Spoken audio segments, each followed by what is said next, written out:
Hello. Akbar Birbal की मज़ेदार कहानी। बादशाह अकबर ने एक बार बीरबल से पूछा, तुम कहते हो कि भगवान हर जगह है, क्या मेरी इस हीरे की अंगूठी में भी भगवान है? तो बीरबल ने कहा, हाँ महाराज, वह इसमें भी हैं। तो राजा ने कहा, मुझे दिखाओ। अब बीरबल के पास कोई जवाब नहीं था। बीरबल ने राजा से समय मांगा। राजा ने उसे 6 महीने का समय दे दिया। बीरबल समय लेके अपने घर चला गया। अब वो सोचने लगा कि मैं राजा को क्या जवाब दूँ।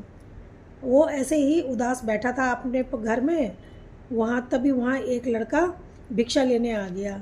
बीरबल को उदास देखकर वो बोला कि आप तो इतने ज्ञानी हो और आप कैसे उदास बैठे हैं?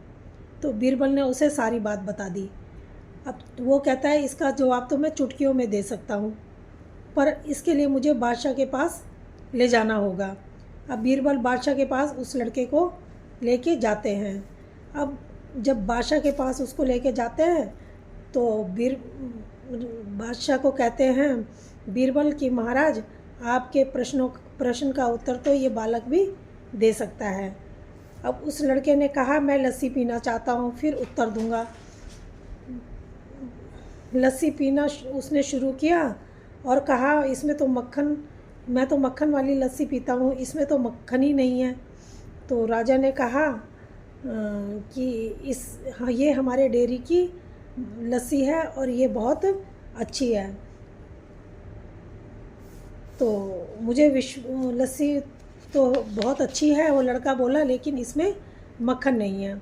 बादशाह हंसने लगे, बोले, लस्सी में मक्खन उसे बिलोने से ही निकल सकता है, मैं कोई मूर्ख नहीं हूँ जो। बादशाह बोला, लड़का कहता है, मैं तो आपके प्रश्नों का ही उत्तर दे रहा था।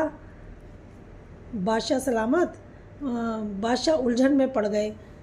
ईश्वर, वो कहता है, ईश्वर इसके अंदर भी है, हम अभी अपनी मन की आँखों से इसे देख सकते हैं, वैसे ये हमें दिखाई नहीं दे सकता।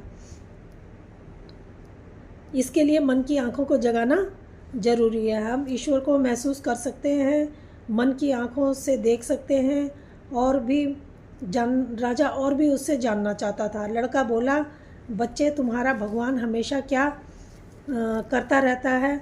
बच्चा बोलता है, वह ईश्वर ही है जो हमारे संवेदनाओं को समझता है और हमें शक्ति देता है, शरीर को ताकत देता है, और उन्हीं की शक्ति है जिससे हम जीते और मरते हैं। मनुष्य उसी के हाथों की कठपुतली है, और वो हमें राजा भी बना सकता है और मिनट में भिखारी भी वही बना सकता है। राजा उससे बहुत प्रभावित होता है। और दोस्तों, इससे ये होता है कि हर किसी समस्या का समाधान हो सकता है, लेकिन अगर हमें किसी तरीके से कोई बात समझ में ना आए तो हमें उसका हल समझने के लिए किसी दूसरे की मदद ले लेनी चाहिए। तो दोस्तों, ये कहानी कैसी लगी? अगर अच्छी लगी हो तो प्लीज़ लाइक और सब्सक्राइब ज़रूर करें। धन्यवाद।